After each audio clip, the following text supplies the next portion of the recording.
Hello, everybody. Welcome. This is Building a Culture of Trust in your company and team here at Ascender in our virtual space.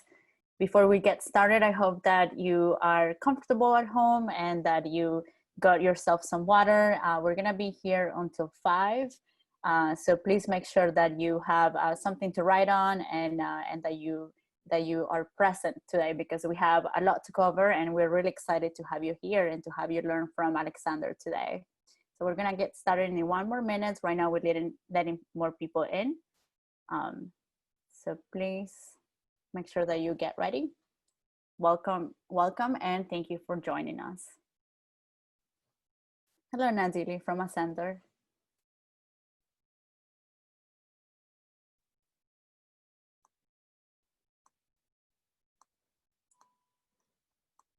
If you would like to, also please feel free to get off the video and say hi.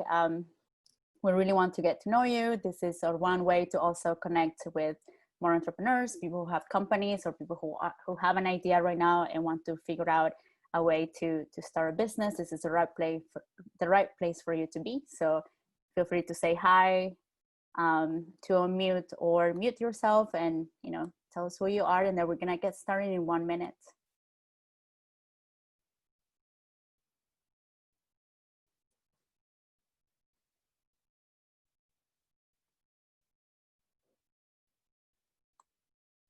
Alrighty, so I'm just gonna go ahead and get started. So hello everybody, welcome.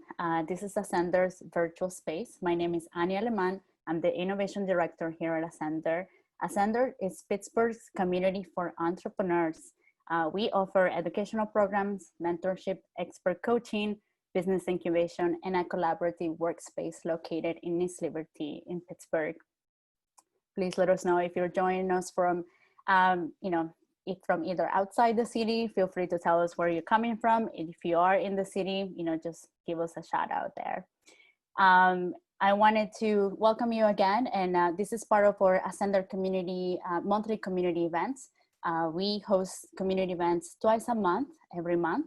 These are free and open to the public. Here you can learn and connect with experts. Our main mission with these events is for all of us to connect, learn something new, something that you can apply right away the next day, create new connections, meet new experts, and really learn something new so that you can take it back to your teams, to your organization, to your company, and continue growing, developing your idea, and growing that business that you want to grow and scale.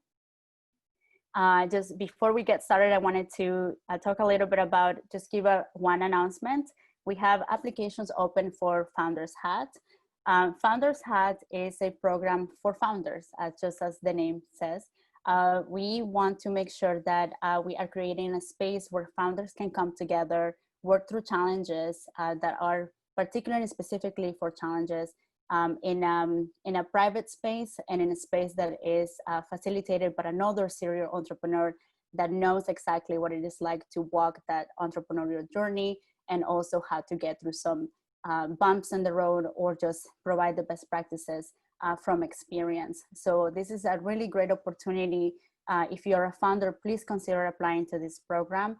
Applications right now are open. We have the link to apply in the chat box, so make sure that you locate that right now. There are only limited spaces for this program, so it will be competitive, and we will only choose a few companies. So make sure that you read through the description of the program, and then I highly encourage you to apply. If you have any questions, you can feel free to email me at ania@ascenderpgh.com, and I will also put my information in the chat box in case you have any questions. Also, I will leave, after 5 p.m., I will leave the virtual space open, just to make sure that if you have any questions regarding Ascender or our workspace or any of our programs, I will be here. I will stay virtually a little bit longer, just to make sure to answer any questions that you may have. But that's it for events for today. So I just quickly wanted to welcome our speaker today, Alexander Schwall. He is the co-founder of Rhabit Analytics. Alexander has a PhD in industrial and organizational psychology, and has spent years working as a previously as a consultant in talent management and also coming up with innovative solutions. Before we get started with the program, I would like Alexander to introduce himself, tell us a little bit about his background and also a little bit about Rhabit, and then we'll dive into the program.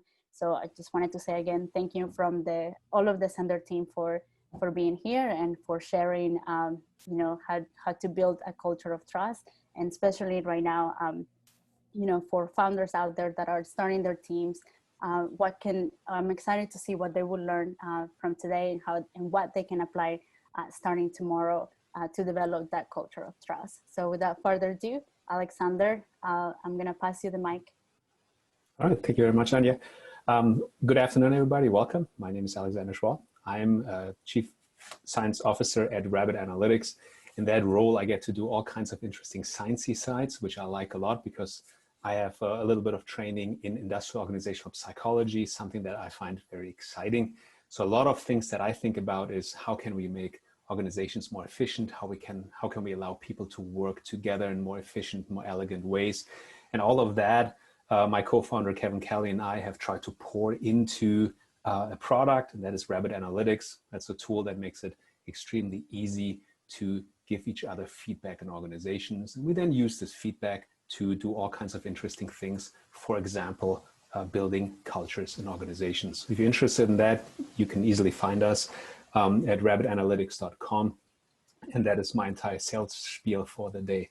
I've worked for quite a while for DDI. That's a big human resource consulting firm. So I've seen a lot of clients trying to do exactly what I'm describing today, build effective cultures, making sure people behave in the right way. I would like to just jump right in because I have a lot of slides for you today. If you have any questions, please use the chat function. We will have a couple of interactive elements here as well. And I hope we will have time toward the end to talk a little bit about what we have learned today. So please be ready to learn a lot of things, a lot of good things about culture. And especially if you're a founder or a leader of an organization, I hope you will walk away with a whole bunch of very useful things. So what I would like to do first is give you a rough map of what we want to accomplish today. So I want to discuss what is culture. Everybody has an idea of what culture is. We'll get to that in a second, but I would like to walk away with a clear definition of culture. The second one is, what is trust? I want to walk away with you clearly understanding what is really trust and what does it mean to have trust in teams. And the third one, putting it all together, I'd like to show you what you need to do to build a culture of trust in your teams. Let's start with the first one. But before we go right here into the presentation, I just like to get a little bit of a better feeling of what you think about the topic of culture. So what I would like you to do is to go on a website. You can do this on your phone, go on menti.com, or do this on your phone, on your computer, any device that you like, and enter this code here in the top right corner, 9589023. And then I would love for you to just type in a few words how you would define culture. What does this mean to you? And I want to reach out to hear what you guys thinking about this. And when you type this in, everybody can see this. So this is broadcasted to everybody. While you're doing that, I want to say something that I totally forgot mentioning. I want to say a big thanks to Ascender for giving me the opportunity to speak here today. Rhabit Analytics, we grew up at Ascender. We started there when we were a tiny little company, and Ascender allowed us to grow quickly and learn a lot and have this wonderful environment of other founders around us. So if you're on the cusp of thinking about joining Ascender, I highly recommend it. It has given us a lot of extremely valuable resources. All right, here's some things coming in. A set of collective values, you shared work. Wow, that's almost print ready. I love it. Behaviors that the majority of people respond to and follow. Okay, behaviors, that's really good. You guys are really, I can skip like the first half of my presentation. Culture is how we do things here. Love it. That's perfect. Shared values, behaviors, and ideas, expectation, norms of a company. Oh, there's a lot of good stuff coming in. A set of behaviors, that's great. The people and values in an organization. I am totally blown away because you have already captured a lot of the key aspects that I'm trying to get to. Unwritten rules of engagement, how we relate. It seems to be disappearing here once in a while. Let me see if I can scroll through this. The environment, philosophy, ethics, and vibes. Okay, that is, I think, I will try to capture this when we look at the definition, but you are really zooming in of a lot of the really key aspects of a good definition of culture. Let me switch back here. You can probably start values and norms. This is also very good. This is like hands down. I usually do this with our clients when we talk about culture. It never gets this good. So kudos to you all. But let me switch back. So I'm gonna try to revisit these things that I saw here. But one of the things that culture does, and this is really important to understand, is it makes people behave in a more similar way. It allows us to basically behave in a relatively similar way. And it does that through a very simple mechanism. Culture makes certain actions acceptable and certain actions not acceptable. So for example, you couldn't walk into a giant eagle wearing, just your swim trunks. That would not be acceptable. Socially, this would be really frowned upon. People would look at you. So this behavior doesn't work in this particular culture, like a culture that you'd find in a grocery store, but in other environments, it would be completely acceptable. So on the beach, nobody would bat an eye at somebody just wearing shorts. This is completely acceptable. So the key is that culture is neither good nor bad. It is something that just makes certain behaviors acceptable and others unacceptable or unacceptable. To give you an example, this here is a screenshot or a picture of the Deepwater Horizon. This is a oil rig that used to be in the Gulf of Mexico. And in 2010 in April, it exploded and burned down. 11 people died, very tragic. And it created an enormous amount of destruction in the Gulf of Mexico, destroying a lot of wildlife and, of course, the livelihood of many, many people who live there. The reason why I'm showing you this is because culture is the reason of why all of this happened. I have to apologize for my doorbell here. There was a research study group, mostly from the University of Berkeley, that tried to figure out why did this happen. This is part of like a screenshot of their report. You don't have to read the whole thing, but a couple of elements really stick out, and this shows up in the entire report again and again. BP's corporate culture remained one that was embedded in risk-taking and cost-cutting. So the culture at BP was not about safety, not about reliability. It was all about getting away with it, cutting corners, saving cost. So these 11 lives really were lost because of a bad company culture. And I just want you to keep that in mind. Culture really, really matters. The behavior that was acceptable at BP was cutting corners. This is a bad thing. So culture is neither a good thing nor a bad thing. And you also have to think about culture of what? Is it a culture of safety? Is it a culture of laissez-faire behavior? So it can go either direction. So here's an attempt at a definition that I would like to try. Culture is employees' shared perception of what behaviors are expected in an organization.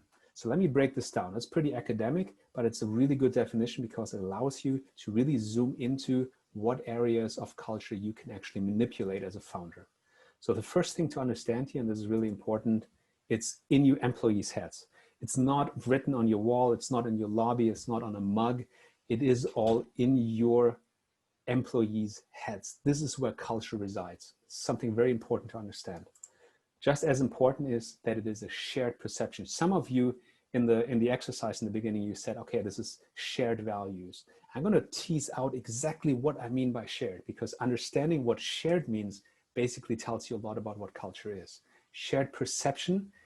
The next thing is of what behaviors, and some of you earlier said, it's all about behaviors, values, and I'm going to show you values are behaviors. So it's all about behaviors that are expected in an organization. Expected is the other keyword. So these four elements are really what captures the idea of culture. This is how IOP psychologists, industrial organizational psychologists like myself would define this. We are looking here at the idea of behaviors that are expected. So I really want to hammer this home, and I'm going to revisit this in a second. Here's a bad definition. This is a definition you will probably find everywhere on the internet, and a lot of people adhere to this. Company culture is the ethos, values, attributes, goals, and a couple of other things and characteristics of an organization. I don't like this definition because it doesn't tell me who's actually the individual that carries all of this information, all the values, all of this. And it's the employees. It's all in our employees' heads. And second of all, ethos, values, attributes, goals, this is all something that's very fuzzy. What does shared attributes mean? Like shared characteristics could mean anything. Could be that we're all wearing pants. But it doesn't tell us what's really important. It's about behaviors. So don't use one of these definitions. Use this definition. Employees' shared perception of what behaviors are expected in an organization. This is really at the core of it all. If you walk away with this definition today, I've done my job right. I hope I can convince you that it's a good definition. Let's dig into the concept of shared perception, though. I like to elaborate a little bit on that. And that is, let's say, for example, we have a company, let's call it Acme Consulting. And let's say we have the shared, hopefully shared expectation that we work hard and play hard. Work hard, play hard culture, that's a thing. It usually means mostly that we work hard. Let's assume that everybody in this team or in this organization absolutely subscribes to this notion that yes, at Acme Consulting, we work hard and play hard. Now, let's do a little experiment. Let's pretend we put a new person into this organization. This person looks around and sees everybody behaving according to these standards, behaving according to these characteristics. And this person will probably very quickly agree, yes, at Acme, we work hard, we play hard. So it's part of their shared perception as well. They add it to the group of people who subscribe to that. Let me contrast this real quick with at Acme Manufacturing, another company. We don't cut corners, even if it means high cost and long hours. So we never send out a product that is not perfect. Let's say 4 of my 8 people, 4 of my 8 employees subscribe to that. And let's say the other 4 disagree with that. Let's do this experiment again, okay? Let's send a new person into our organization. He looks around, he sees some people are really, really quality conscious. They behave according to this value, and some people don't. Do you think this person will develop will have the perception that at Acme we don't cut corners? Probably not, because there's too much variability. So the idea is you have to reach a certain critical mass of people who are agreeing, who are in agreement on these expectations, who would agree that certain behaviors are expected. This is really key. You need to get to this point. If you don't have that, you don't have a culture. And if you don't have that culture, new employees who are coming into your organization will not be adhering to these particular cultural values. And the people who are already in your organization will not either. So this is basically my quick summary of trust. But I saw a lot of questions coming through, and I just want to make sure that I'm not missing any important questions. Somebody says, I cannot see the presentation. I hope all of this is resolved and you guys can see the presentation. I trust if you couldn't see the presentation, there would be more comments. All right, let's keep moving. I want to ask you to go back to Menti and check out the next question that I have for you. And I want to look at the second chapter here, and that is the idea of trust. So I'm going to open up the next question. How would you define trust? You did such a wonderful job, everybody, on culture. I'm like waiting to see what you will say about trust with your own words.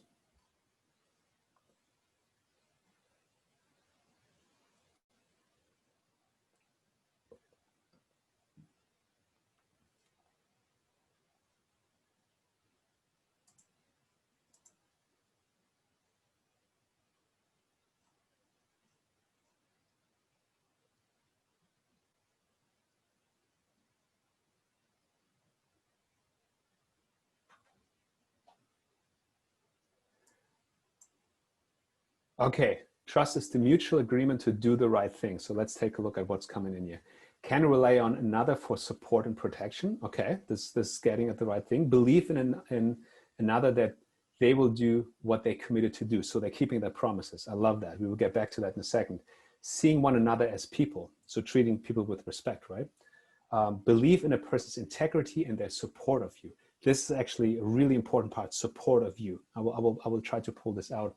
And a belief that someone will do what they say, keep their word. So I see a lot of keeping promises, being true to your word in here. I'm going to scroll a little bit. Develop based on a shared desire for the organization's success. Oh, that's perfect. We're actually going to get to this in the 3rd chapter, because this is how we're going to build a culture of trust. But this is getting absolutely in the right direction. Recognition of mutual respect, the ability to have reassurance of support in a person or thing. So assurance and support, like support is going into something that I will point out, and that is having your best interest at heart. So trust, to just foreshadow this a little bit, is the concept in which we have the belief that the other person has positive intentions. And this is showing up in many of your definitions. Let me just see one more maybe. Listen to and understanding each other. So having the willingness to like even talk to each other, not just, you know, glancing over other comments. So this relying on behavior based on past experience. Ooh, that's something really important there, past experience. This is something that is shaped over time, and I'm going to get to that as well. So hang on tight. I really love this. I really appreciate you throwing this out there. I'm trying to bundle this up and do this one more time and put this into a good definition. Hang on here. I want to elaborate a little bit on the second main ingredient of my talk here. What is culture, and now what is trust? So here's a definition by Denise Rousseau. It's a really long definition. Denise Rousseau, she's a researcher and professor at CMU right here in Pittsburgh. She has written everything there's to know about trust. And this is the definition she came up with. Hang on tight, hang on to your knickers here for a second.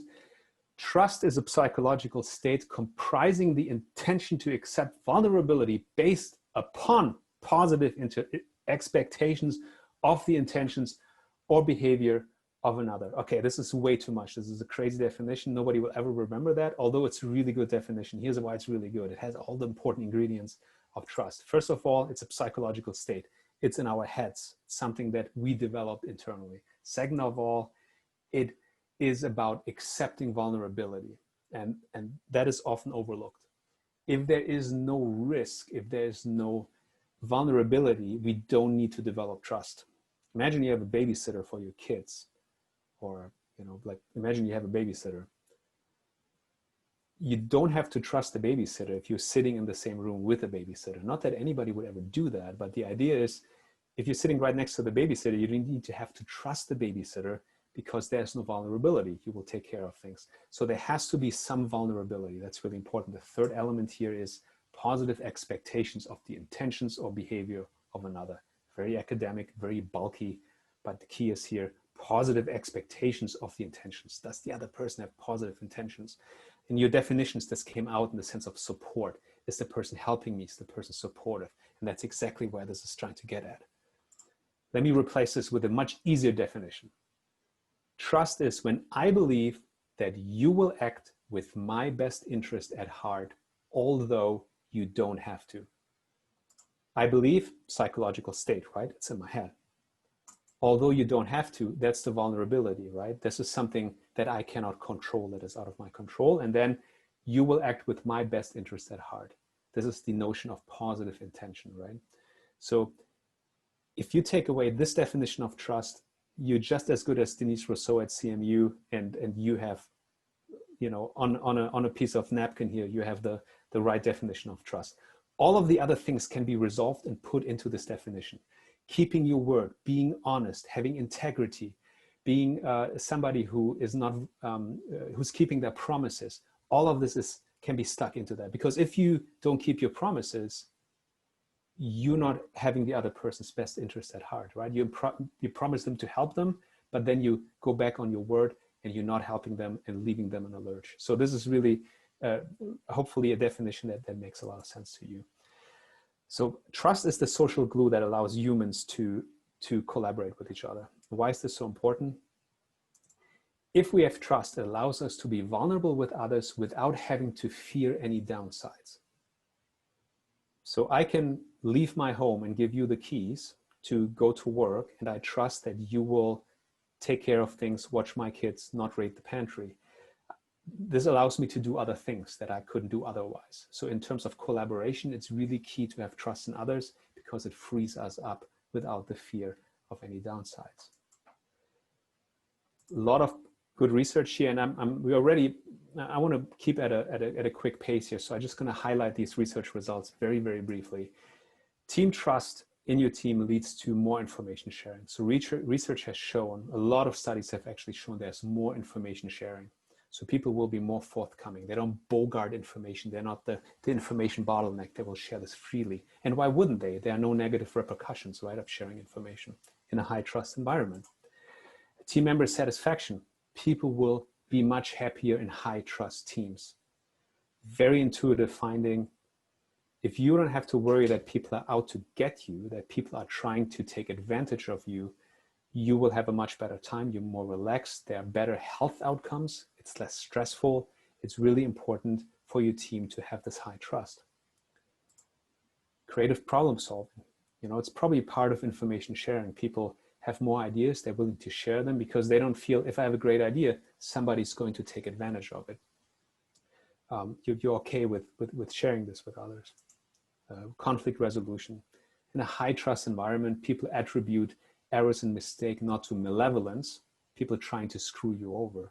They will attribute it to you just making a mistake, and that's about it. So these type of conflicts can be resolved much, much easier. And then finally, task performance. So what I'm trying to sell you on is that team trust is such an important element that we should all aspire to it. Companies have all kinds of values and cultures, and they're trying to build all kinds of crazy cultures. If you try to build high team trust cultures, you will walk away with all of these advantages here.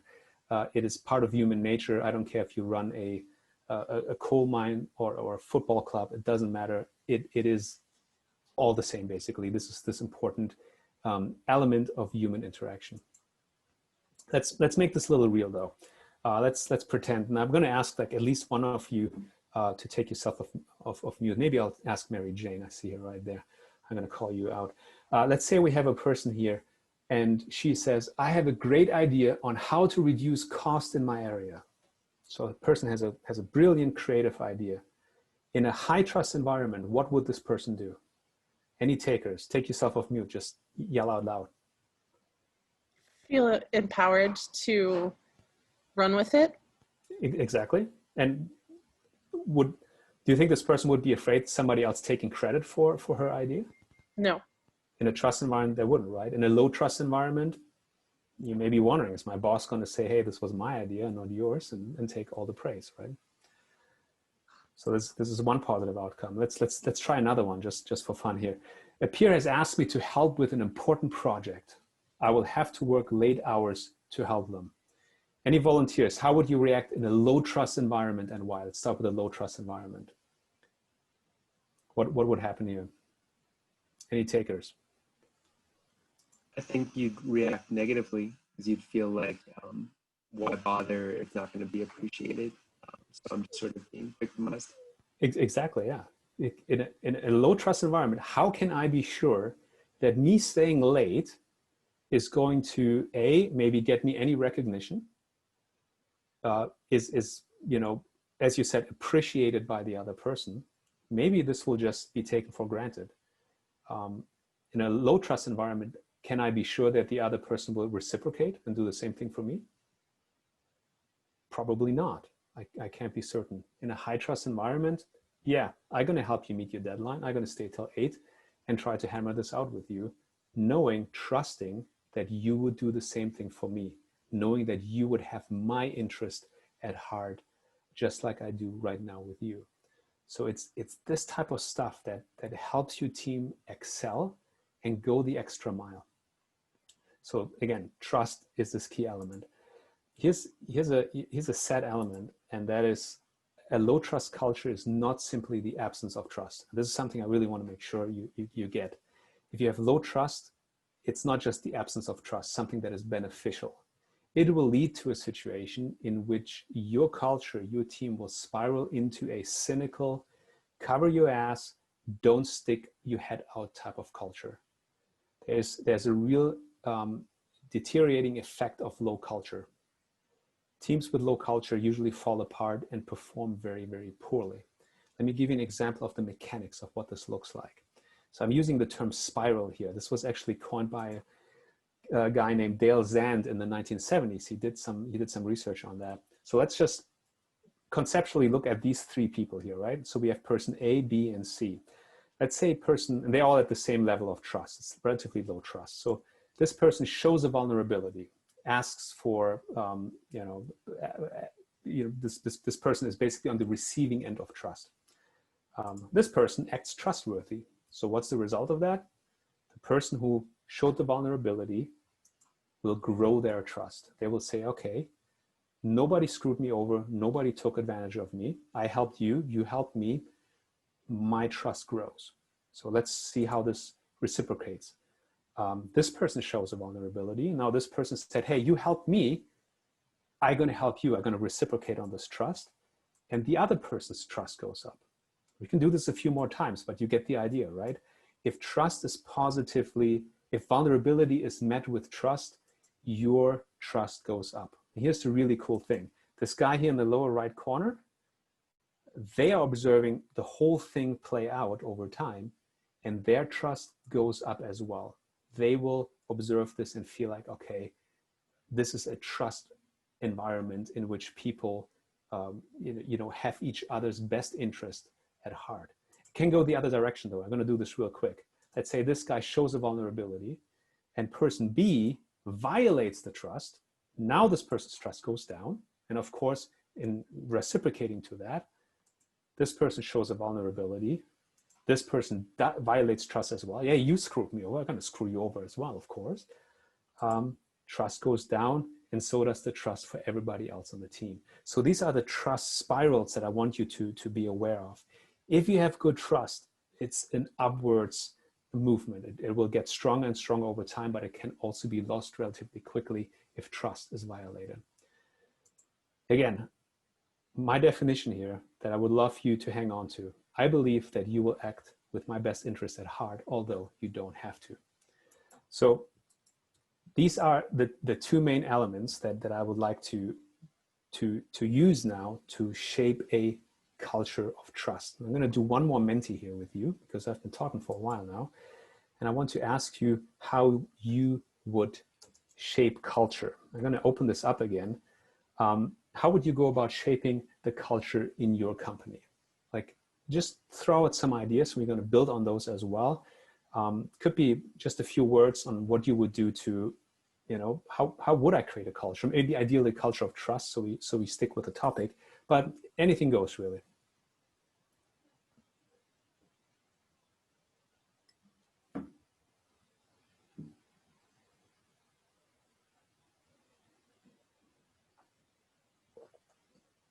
Okay, get to know each person individually. Okay, figuring out a way to bond with the other person. Oh, there's bonding in there. Okay, so get to know each other, bonding. That means interaction, right? You have to have the opportunity for people actually to be together. Transparency, even when things are going well. Okay, so you don't get the impression that there's a hidden agenda, right? Maybe your company is not doing so well. You're like being completely transparent. So I don't have to worry, is there something going on that is not in my best interest? Keep open lines of communication. I think this kind of goes together here. Conduct yourself with integrity with everyone, internal and external. Okay, that's a really important building block. We're going to get to that. Don't punish failure. Listen. Excellent. Okay, this is going to be a key element here. You don't punish mistakes, because if you punish mistakes, people will keep those secret.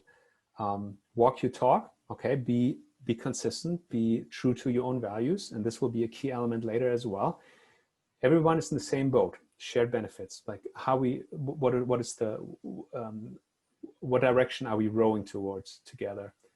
Explicitly state what your culture values and behave consistently with that to lead by example. Okay, we can stop the presentation right here. That's basically the rest of what I'm going to show you. Like, explicitly state what your culture values and behave consistently with that to lead by example. That's really it in a nutshell. I'm going to show you a little bit how to do that.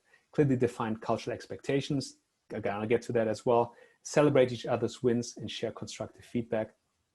I'll get to that as well. You guys are awesome. This is wonderful. Thank you all so much for these points. I hope you will be able to find each of your contributions in the remainder of what I'm going to share with you. Let me move back to my presentation. So I've broken this down. Many of the things that you've listed, I've broken down into 4 major category. The first one is you have to define values, you have to communicate them, you have to hold to account, and then you have to align your incentive structure. Aligning the incentive structure is the hardest part, the most elusive part. The most important one is defining your values. And I'm going to show you how one can do that. So let's start with that.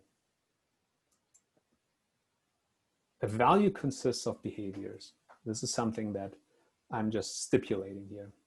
Values can be defined many different ways, but again, in our context of building a culture, values are made up of observable, meaningful behaviors. At Rhabit, we call them habits because we think the term habit is much clearer than values. Habit, everybody would agree, are things that you do on a regular basis without having to think about them a lot. So we like to think of them as habits, but a lot of people call them values. Underneath the hood, same thing, observable behaviors. Let me give you an example. So let's say we have the behavior follow standard operating procedures, identify and report hazards, respect and comply with regulations. What could this be a value of? How would you label this value? Any takers? Just say out loud. There's something on the chat. Let's have a look. Safety, perfect. That's exactly it. It's a safety. In fact, I took this straight from the Southwest airline. Work safely, that's how they call it. Follow standard operating procedures, identify and report hazards, respect and comply with regulations. Here's an important lesson to be learned from Southwest. They didn't say mop up spills, check fire extinguisher functionality, or ensure that handrails are locked. It's not at that level. They say identify and report hazards. So this is broad enough that everybody can apply this to many different situations, whether you work on the tarmac or maybe in an administrative situation, but it is applied and meaningful enough that everybody understands what this is. So when you come up with your own values, write them in a way that they are meaningful to people and that they're observable. That's easier said than done, but make sure you don't fill them with fluff and nonsense like safety first, be a super safety star, or something like that. It's hard to make up nonsense when you have to. The idea is make sure that it's behavioral and real. So what I would like to try, and you guys basically did all the heavy lifting here earlier from doing this in Menti. What I would like to do, I'm going to take this out of presentation mode, and I would love for you to just give me a couple of ideas of what you would put into the value of building trust. Again, this is so universal, like you can copy and paste this and use this at home. I would just love to try to do this with you. I've never done this with a live audience, but you guys are really on top of things. So let's try this out. Keep your promises. This is something that a few of you said actually in Menti. What are other things that you would like to see? What kind of behaviors would you like to make part of the value building trust? Take yourself off mute. We're like a small crowd here today. I'll put it into the chat. Acknowledge the contributions of your teammates. Ah, perfect. Hang on, if I could type, this would help. It's really not cooperating here very well. Acknowledge the contributions. So don't take credit for others' work, right? That's a big trust breaker. That would suck. Like you do something and somebody else takes credit for it. That stinks. Anybody else?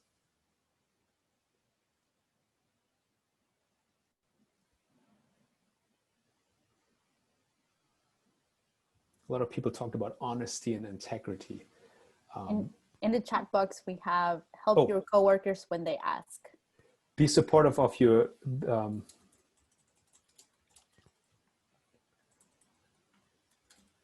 okay. I have typed before in my life. Be supportive of your coworkers. Maybe one more. Give me one more. Give me another good one. Share your experience or knowledge. Like be forthcoming. Don't bogart information, right? I'm going to paraphrase this a little bit into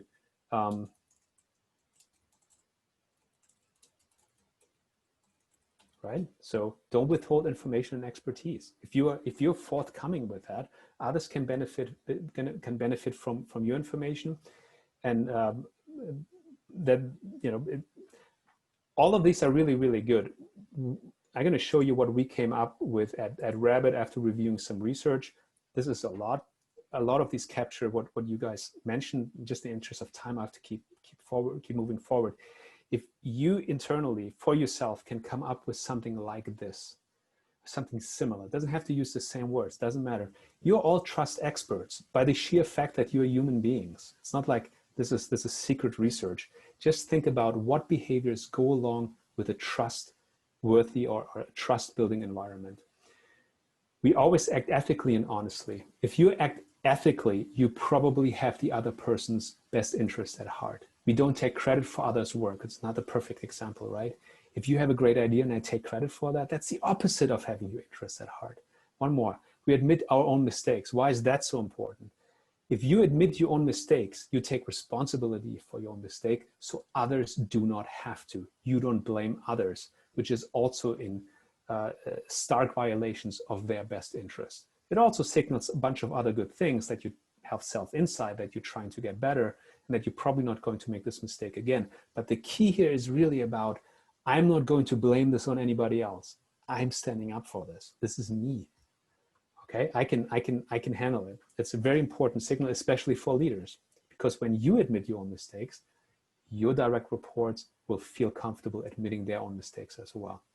So there are a couple of more in here. I'm happy to share them afterwards with you. But again, this is no secret sauce.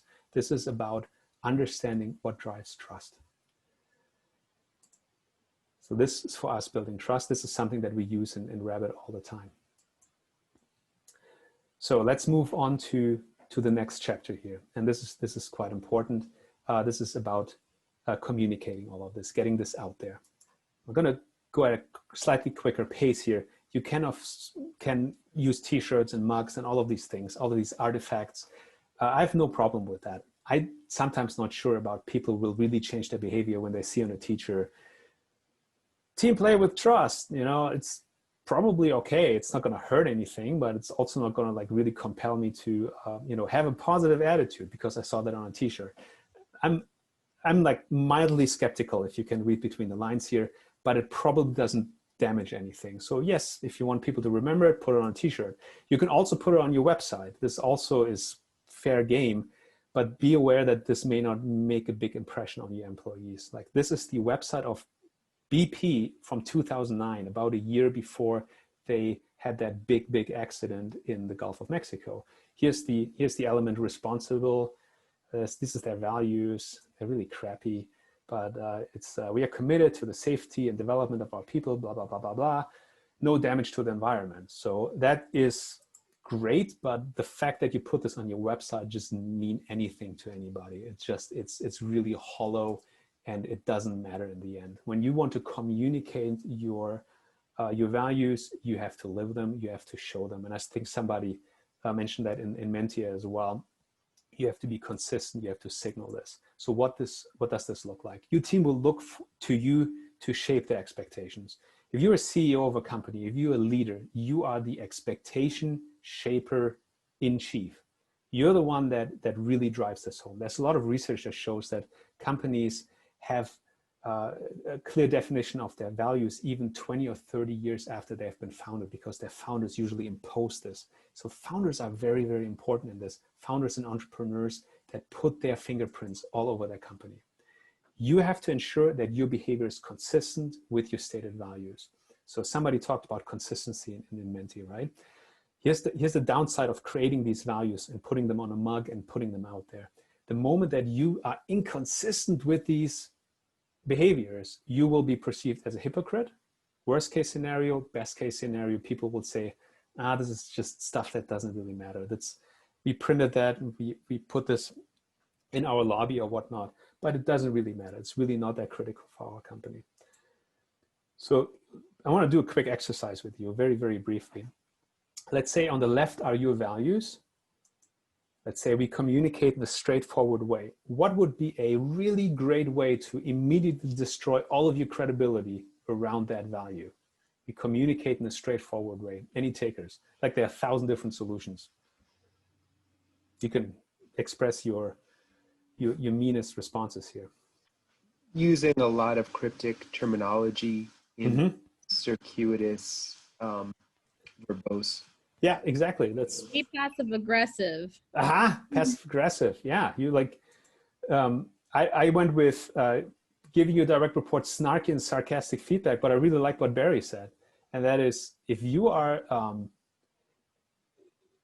you want people to be straight shooters and communicate clearly, and you're like super verbose and circuitous, that's not going to happen. People will say, "Oh, it doesn't really matter." There's one in chat. Let's go take a quick look. Hypocrisy. Yeah, basically that's it. Like this is all captured in the concept of hypocrisy. Nobody likes a hypocrite, right? Preach wine and drink water, and it's the other way around. But we act ethically at all times. How can you completely ruin that in just 5 seconds? What would you have to do? Come on, Bobby, you know that. Give me an idea. Forge a signature on a contract. That would be, that's a really good one. That's massively unethical, right? But if anybody observes that you're doing that, it just people will not believe that we act ethically all times, right? It's pretty clear. I put in there, let's not tell the clients about the error. They will probably not notice, so I sweep it under the rug. Maybe one more, we admit our mistakes. In the interest of time, I'm gonna move a little bit more quickly. Penalizing your direct report for an honest mistake, and this actually came out in your in Menti, right? What happens when somebody makes an honest mistake and then you go 12 rounds with that individual about that mistake, right? Will they ever admit another mistake, or will they make sure that any mistake they make in the future, they will sweep under the rug and you will never know about it until audit time comes or something of that nature? So the trust breakers are very clear. Be consistent with your own values, and you will be under a microscope. You will be the person that everybody looks up to. One thing I want you to like keep in the back of your head: everything you do as a leader either helps, hurts, or hinders the creation of your team's culture. You cannot be culture neutral. Everything will be seen through the lens of culture, and it will be critical. I want to cut to the chase here and just show you a couple other things. We are almost at the top of the hour, and I want to make sure that we have a little bit of time for this. Without holding your employees accountable, your values are meaningless. So one thing that I would love to point out to you is you cannot have values and then not draw consequences when people violate them. Just if you're not ready to do that, then just forget about it. Just don't do it at all. You will not do yourself any favors. But it's not hard to do that.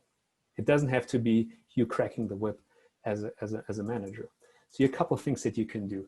There's like a model that I like to call out, coach, or praise. So if you see a behavior that is culturally relevant, coach people on it if they're failing to do this, if they're not doing it right, or praise them if they're doing it right.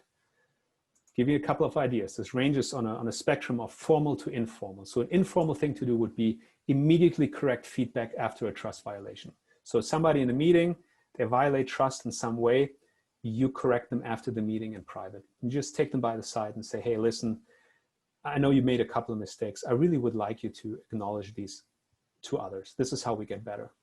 Or maybe on the more formal side, you could have more directed coaching conversations, or you could even set developmental goals.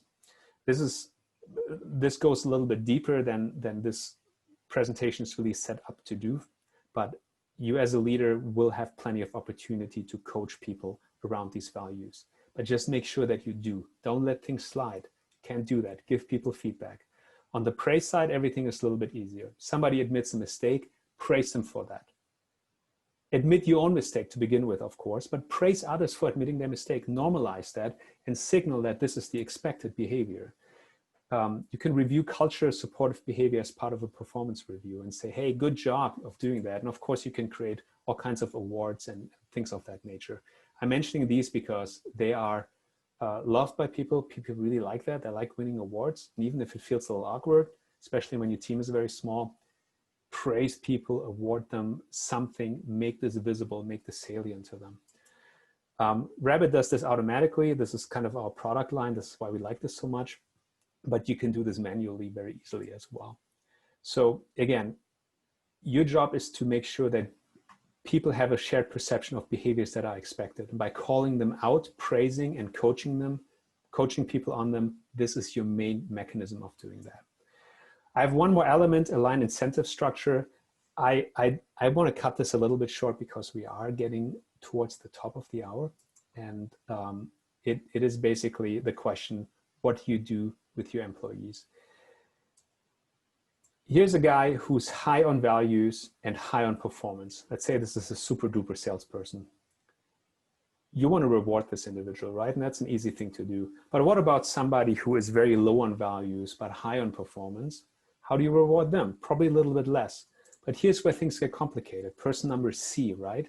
Not a high performer, but really strong on values. What do you do here? This is one of the hardest decisions that companies have to make. Are you rewarding high performers that are not adhering to your values? My recommendation is to absolutely not reward high performers, low value individuals, just like B here, more than people in the C area. In the short run, this seems like nonsensical. You want to reward the high performers, right? Even if they're not so good in the cultural sense. In the long run, they will undermine the organization. They will undermine your business. And if you say, it's not so bad, values don't really matter that much, then you did a really bad job picking the right values. Pick values that matter to your business. And when people violate them, you probably need to think about if they are a good fit for your organization. That's as simple as it is. Number D, that's really easy. You don't have to reward them. But the tricky part is making sure internally that the people in segment C and A look a little bit better than people in segment B. So I had a lot to throw at your way today. I want to conclude at this point, and thank you very much for your attention, but we have a few minutes for questions here. Again, this is a massive topic, incredibly important. I would recommend everybody to take this as seriously as you would take strategy or financing or any of the bread and butter topics that you deal with as an entrepreneur, as a founder, but have a strong grasp of your culture, because if you don't, somebody else will run with it, and it's probably not going to be the culture that you want. So I thank you very much for your attention. I know this was a lot. Are there any questions? Alexander, I have a question for you. This is on behalf of my wife, Sophie, whether she wants me to ask it or not. So she works for a company where they're a software-based platform, and like many companies now, they're pretty much entirely remote. They do a lot of meetings collectively and individually. So to your point about, and she experienced situations similar to some of the distrustful ones you mentioned, particularly around people taking credit for things. Yep. If you observe that type of behavior in a group meeting, but right now you can't walk out of the meeting and grab that person and say, hey, can we talk about that? And it's very difficult to, you almost have to like schedule time now to have that conversation. Do you have any recommendations for the next 6 months of people's lives, how you can effectively kind of, move toward a more trusting relationships? I mean, from my own experience, I would say, make technology your friend. Like, get that person's attention over Slack, over Teams, or anything like that, over email if you have to, but have that conversation in person. Don't make this a conversation about messenger tools, because messenger tools lose a lot of the fidelity in terms of our body language, how we really mean things. And people will, especially when they're criticized, will walk away with a much stronger impression that they were just completely being torn apart.